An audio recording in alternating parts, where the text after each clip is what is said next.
Welcome, students. Today we'll learn about the American Revolution, the birth of a nation. This is the story of how 13 British colonies became the United States of America. It's a story of courage, sacrifice, and the fight for freedom. Now, students, notice this. The Revolution was not just a war, it was the start of a brand new nation. By the 1700s, 13 British colonies stretched along the east coast of North America. Each colony had its own way of life: fishing in Massachusetts, tobacco in Virginia, and farming in many areas. But remember, Native Americans had lived here for thousands of years. French traders, Spanish settlers, and British colonists all added to this mix. This is an important point. The colonies were diverse, but all under British rule. Life under British rule was not always easy. Colonists had local assemblies and town meetings, giving them a taste of self-government. But far away in London, the king and parliament made the big decisions, and colonists had no voice there. That's why they began shouting, "No taxation without representation." Britain was in debt after the French and Indian War, so they taxed the colonies. The Sugar Act taxed sugar and molasses. The Stamp Act required stamps on newspapers, papers, and even playing cards. The Townshend Acts taxed tea, glass, paint, and more. Now, students, notice this. These taxes made everyday life more expensive and unfair. Colonists didn't stay quiet. Groups like the Sons of Liberty organized protests and sometimes scared tax collectors. Samuel Adams wrote letters calling for unity. Colonists also boycotted British goods, refusing to buy them until taxes were repealed.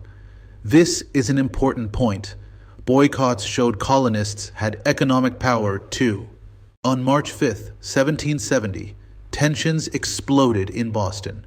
Crowds surrounded British soldiers, throwing snowballs and shouting. The soldiers fired, killing 5 colonists, including Crispus Attucks, a man of African and Native heritage. This event, called the Boston Massacre, fueled anger across the colonies. Then came the Boston Tea Party in 1773. Britain gave a company special rights to sell tea, cutting out local merchants. In protest, colonists dressed as Mohawk Indians and dumped 342 chests of tea into Boston Harbor. Now, students, notice this.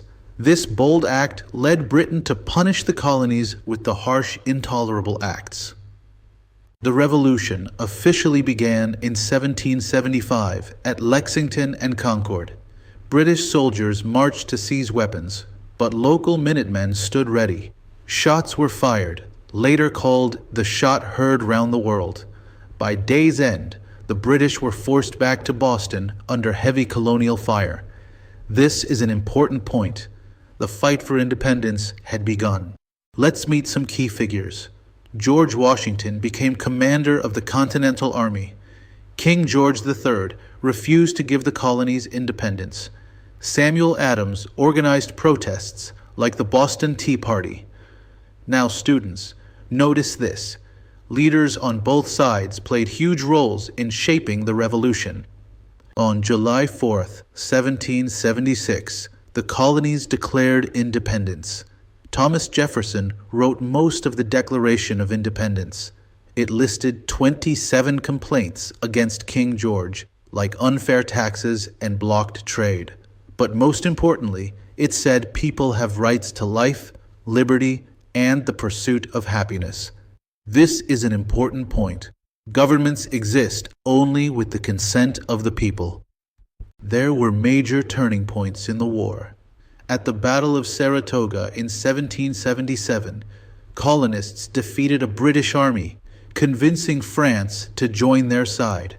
France sent troops, ships, and supplies, making it a global war. In 1776, Washington's surprise attack across the Delaware River gave the Patriots hope. Now, students, notice this. Alliances and morale kept the revolution alive. Not everyone agreed on independence. About 40% were patriots, fighting for liberty. Around 20% were loyalists, staying true to Britain. Another 40% tried to remain neutral. Native Americans and African Americans fought on both sides, hoping to protect their people or win freedom. This is an important point. The Revolution divided communities and families. In 1781, the war neared its end. At the Siege of Yorktown, British General Cornwallis surrendered to Washington and French forces. In 1783, the Treaty of Paris officially recognized American independence and set the nation's borders to the Mississippi River. Now, students, notice this. The colonists had won, but building a new nation was just beginning. The American Revolution had a huge global impact. It inspired the French Revolution and independence movements in Latin America. Its ideals of liberty, equality, and self-government spread worldwide. It also led to the U.S. Constitution and Bill of Rights, which still guide democracies today. This is an important point. The revolution shaped not only America, but the whole world. So, students, why does the American Revolution matter today? It proved that ordinary people could challenge injustice and win. It laid the foundation for democracy in the United States, and it continues to inspire freedom movements around the world. Now, students, notice this. The fight for liberty and rights never really ends. It carries on in every generation.